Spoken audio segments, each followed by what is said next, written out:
Marital life எப்படி இருக்குது, சரி லவ் மேரேஜ் பண்ணாலோ அரேஞ்ச் மேரேஜ் பண்ணாலோ அவங்களுடைய மன வாழ்க்கை ரொம்ப சிறப்பாக இருக்குமா, இல்லை அவங்களுக்கு ஒன்றுக்கும் மேற்பட்ட தொடர்பு இருக்கா, இல்லை டிவோர்ஸ் ஆயிடுவாங்களா, செப்பரேஷன் ஆயிருமா அப்படிங்கிறத இப்படி உள்ள போய் பார்க்கணும். அது இல்லாமல் டீப்பாக பார்க்காம மேலோட்டமாக பாட்டு கல்யாணம் பண்ணி வச்சு 10க்கு இத்தனை பொருத்தம் பார்த்தோம் அப்படின்னு சொல்லி சொல்கிறதெல்லாம் சரியாக வராது.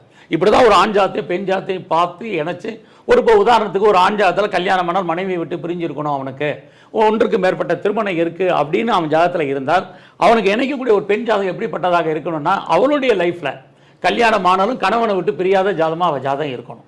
அவளை கொண்டு வந்து மேட்ச் பண்ணால் தான் அங்கே மேட்சிங் ஆகும். இவனுக்கு செப்பரேஷன் இருக்கும்போது அவளுக்கும் செப்பரேஷன் இருந்தால் ரெண்டையும் வேறு மேலோட்டமாக பார்த்து மேட்ச் பண்ணும்போது டைவர்ஸுங்கிறது டிவோர்ஸ் கரெக்டாக கன்ஃபார்ம் ஆகிடும். அப்புறம் ஆட்டோமேட்டிக்காக கோர்ட்டுக்கு தான் போகணும். ஓகே, அப்போ அந்த பெண்ணுடைய ஜாதக பலம் வந்து அவரை செப்பரேஷன் ஆகாமல் பிடிச்சிக்குமா? கண்டிப்பாக பிடிக்கும், கண்டிப்பாக பிடிக்கும். ஏன்னா ஒருத்தங்க பிரிகிறாங்க, இன்னொருத்தரங்க சேர்றாமல் இருக்காங்கன்னா கண்டிப்பாக பிரிய மாட்டாங்க. கொஞ்ச நாளைக்கு வேலையை நிமித்தமாக வேறு காரணமாக செப்பரேஷனில் இருப்பாங்க, மறுபடியும் ரெண்டு பேருமே ரீயூனியன் ஆகிறதுக்கு பாசிபிலிட்டிஸ் இருக்குது. ஆகையினால எப்பயுமே செப்பரேஷனுக்குரிய ஜாதகம் எதுங்கிறத பார்க்கணும். இப்படி தான் ஒவ்வொரு விஷயத்தையுமே நீங்கள் டீல் பண்ணிக்கிட்டே வரணும். ஆமாம், கல்யாணம் நடக்குமா, நடக்கும்னா எப்போ நடக்கும், எப்படி நடக்கும், அவங்க மேரிட்டல் லைஃப் எப்படி இருக்கும், இப்படி பார்த்துக்கிட்டே இருக்கணும். இப்படி பார்த்து தான் நம்ம பொருத்தம் பார்க்கணும். வெறும் 10 பொருத்தம் பார்க்குறோம், மேலோட்டமாக பார்க்குறோம், அப்படி பார்க்காதனால தான் இது மாதிரியான திருமணம். ரெண்டாவது இப்போ ஒருத்தங்க வர்றாங்க, சார் உங்கள் பொண்ணுக்கு கல்யாணம் ஆனாலும் டிவோர்ஸ் ஆயிரும், அவளுக்கு செப்பரேஷன் இருக்குது, அவளுக்கு ஒன்றுக்கு மேற்பட்ட மேரேஜ் இருக்குது அப்படின்னு சொன்னோன்னா பெற்றவங்களை கஷ்டப்படுவாங்க. அதனால் நம்ம ஆட்கள் என்ன பண்ணுவாங்கன்னா ஒரு ஆறுதலாக ஏதாவது சொல்லி, ஏதாவது கோயில் சொல்லி பரிகாரம் சொல்லி, அதில் ஆயிரும்னு இவங்களுக்கு நம்பிக்கை இருக்கோ இல்லையோ ஆஸ்ட்ராலஜி சொல்லி அவங்கள ஆறுதல் படுத்தி அனுப்பிச்சிடுவாங்க.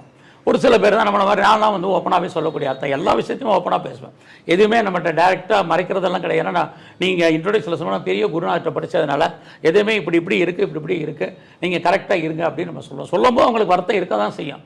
வாழ்க்கையில் அது நடைமுறையில் நடக்கும்போது தான் அதனுடைய உண்மையான நிலவரங்கள் தெரியும். கரெக்டாக சார் உங்களை வந்து ஜோதிட இமயம் வேர்ல்ட்ஸ் நம்பர் 1 அஸ்ட்ராலஜர் அப்படின்னு கிடையாது, இமயம்னு கிடையாதுங்க.